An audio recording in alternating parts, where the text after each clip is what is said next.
প্রশ্ন ফাঁস কাণ্ডে আজও কিন্তু সংসদ একেবারে উত্তাল হয়ে উঠেছে। একদিকে লোকসভার অধিবেশন বেলা 12টা পর্যন্ত মুলতবি হয়েছে, আর অন্যদিকে সংসদ ভবন চত্বরে আজকে ইন্ডি জোট তাদেরকে বিক্ষোভে দেখা গেল। প্রিয়াঙ্কা গান্ধী, তার পাশেই সাগরিকা ঘোষ, তাকে দেখা গেল। আরজেডি, ঝাড়খণ্ড মুক্তি মোর্চার সাংসদরা তারা উপস্থিত রয়েছেন।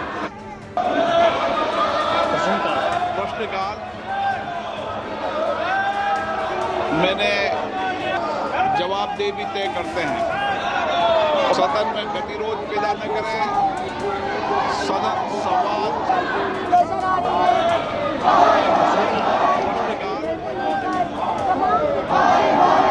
मैंने जवाबदेही भी तय करते हैं। सदन में गतिरोध पैदा न करें, सदन संवाद प्रश्नकाल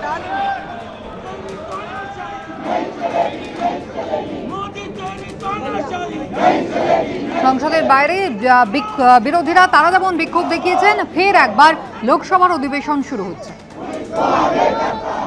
আমতলায় সাংসদ অভিষেক বন্দ্যোপাধ্যায়ের 5তলা অফিস যেদিন বুলডোজার দিয়ে ভাঙার ঘটনা ঘটে, সেদিনই এই মন্তব্য করেছিলেন তিনি। কথা বলে নেব আমাদের প্রতিনিধি ময়ূক ঠাকুর চক্রবর্তীর সঙ্গে। ময়ূক, যোগাযোগ বিচ্ছিন্ন হয়ে গিয়েছে আমাদের প্রতিনিধির সঙ্গে, আমরা আবারও চেষ্টা করছি যোগাযোগ করার। বেআইনিভাবে তৈরি আমতলার যে কার্যালয়, বুলডোজার এনে জেলা প্রশাসন তা ভেঙে দেয়, আর সেদিনই অফিস ভাঙার ঘটনার প্রেক্ষিতে অভিষেক বন্দ্যোপাধ্যায় মন্তব্য করেছিলেন যে বেঁচে থাকলে 31-এ সুদে আসলে ফেরত দেব। তারই প্রেক্ষিতে ফের দায়ের হয়েছে এফআইআর। যোগাযোগ করতে পেরেছি আমাদের প্রতিনিধি ময়ূক ঠাকুর চক্রবর্তীর সঙ্গে। ময়ূক, দেখো, কিছুদিন আগে অভিষেক বন্দ্যোপাধ্যায়ের বিরুদ্ধে ডিজে মামলায় তার এগেন্স্টে একটা অভিযোগ হয়েছিল, বাগুইহাটি থানায় অভিযোগ হয়, এবং সেই অভিযোগের প্রেক্ষিতে পরে বিধাননগর কমিশনারেটে তদন্ত যায়। বিধাননগর কমিশনারেট থেকে সেই তদন্ত পরবর্তী ক্ষেত্রে সিআইডির কাছে যায়, এবং সিআইডি সেই তদন্ত করছিল। এরই মাঝে অভিষেক বন্দ্যোপাধ্যায়ের এগেন্স্টে আবার কিন্তু এফআইআর রেজিস্টার হলো, এবং যেটা পুলিশ সূত্রে খবর পাওয়া যাচ্ছে যে গতকাল এই এফআইআর রেজিস্টার হয়েছে অভিষেক ব্যানার্জির এগেনস্টে। কিছুদিন আগে আমতলায় অভিষেক ব্যানার্জির যে পার্টি অফিস ছিল, সেই পার্টি অফিস ভাঙার ঘটনা ঘটে এবং তার বেআইনি পোস্টার যখন ভাঙার ঘটনা ঘটে, তার পরবর্তী ক্ষেত্রেই কিন্তু অভিষেক বন্দ্যোপাধ্যায় তিনি সাংবাদিকদের সামনে বেশ কিছু মন্তব্য করেন যে প্রত্যেক ক্রিয়ারই সমান এবং বিপরীতমুখী প্রতিক্রিয়া রয়েছে।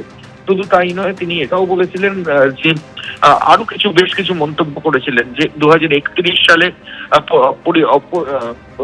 পরিবর্তিত পরিস্থিতিতে কি হবে সেটা নিয়েও বেশ কিছু কথা তিনি বলেছিলেন।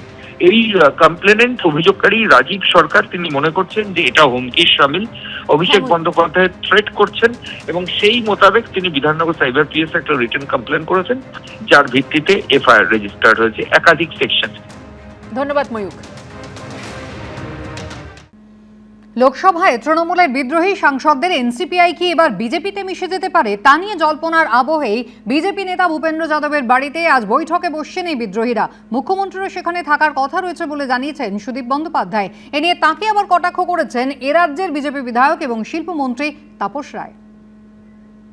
খুব ফলপ্রসূ আলোচনা হবে বলে মনে হচ্ছে। উত্তর কলকাতার মানুষ কিভাবে ওনাকে খুঁজছে কাজের জন্য, পাচ্ছে না, প্রায় 2.5 মাস হয়ে গেল। তৃণমূলের 20 জন বিদ্রোহী লোকসভার সাংসদ ইতিমধ্যে এনসিপিআইতে মিশে গেছেন। এবার এই এনসিপিআই সরাসরি বিজেপিতেই মিশে যেতে পারে বলেও জল্পনা তৈরি হয়েছে। এই আবহে আজ দিল্লিতে নরেন্দ্র মোদী, অমিত শাহের ঘনিষ্ঠ বিজেপি নেতা এবং মোদী সরকারের মন্ত্রী ভূপেন্দ্র যাদবের বাড়িতে একটি বৈঠক রয়েছে বলে জানিয়েছেন তৃণমূলের বিদ্রোহী এবং এনসিপিআই সাংসদ সুদীপ বন্দ্যোপাধ্যায়। সেখানে মুখ্যমন্ত্রী শুভেন্দু অধিকারীরও থাকার কথা রয়েছে বলে জানিয়েছেন তিনি। দাদা, আগামীকাল মুখ্যমন্ত্রীর সঙ্গে আপনাদের কোনো লাঞ্চ মিটিং রয়েছে? হ্যাঁ, দুপুর 2টার সময় ভূপেন্দ্র যাদবের বাড়িতে। কি হবে? সবার যার কথা, মুখ্যমন্ত্রী উপস্থিত থাকলে সে সবার গুরুত্ব এমনিতেই বেড়ে যায়, এবং বাংলারই এমপি আমরা, তাতে সেখানে খুব ফলপ্রসূ আলোচনা হবে বলে মনে হচ্ছে। ভূপেন্দ্র যাদবের বাড়িতে এই বৈঠকের পরই এনসিপিআইতে মিশে যাওয়ার সিদ্ধান্ত নিয়েছিলেন লোকসভায় তৃণমূলের বিদ্রোহী সাংসদরা। সেদিনও বৈঠকে উপস্থিত ছিলেন মুখ্যমন্ত্রী শুভেন্দু অধিকারী। শুক্রবার ফের সেই ভূপেন্দ্র যাদবের বাড়িতে বৈঠক। তাহলে কি এরপরই বিজেপিতে মিশে যাবেন এনসিপিআই সাংসদরা? তেমনটা হলে সরাসরি বিজেপির সাংসদ হয়ে যাবেন তারা, যার মধ্যে রয়েছেন সুদীপ বন্দ্যোপাধ্যায়।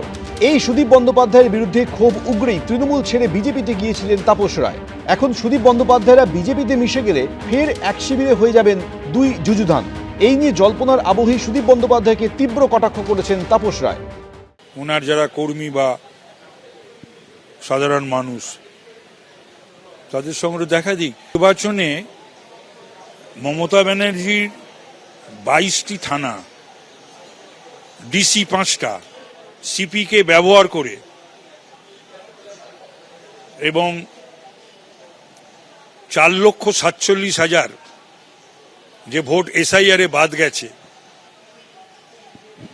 তো সেটাতে 92,000-এ জিতেছিল। মানে আমি প্রার্থী ছিলাম, ক্যান্ডিডেট ছিলাম। ওনার উচিত যে ওটা ছেড়ে দিয়ে একবার লড়ুক কলকাতা উত্তরে।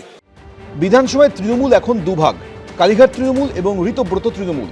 বিধানসভায় দুপক্ষের বাদানুবাদে প্রায় রোজই তৈরি হচ্ছে উত্তপ্ত পরিস্থিতি। রাজ্যসভার 3 তৃণমূল সাংসদ পদত্যাগ করে সেই আসনই বিজেপির প্রার্থী হিসেবে জিতে গেছেন। এবার লোকসভার তৃণমূলের বিদ্রোহীরা কি করবেন? তারা কি সরাসরি বিজেপিতেই মিশে যাবেন? তা জানতে সবার নজর আজকের বৈঠকের দিকে। বিজেন্দ্র সিংহ, এবিপি আনন্দ, নয়াদিল্লি। এবিপি আনন্দ, এগিয়ে থাকে, এগিয়ে রাখে।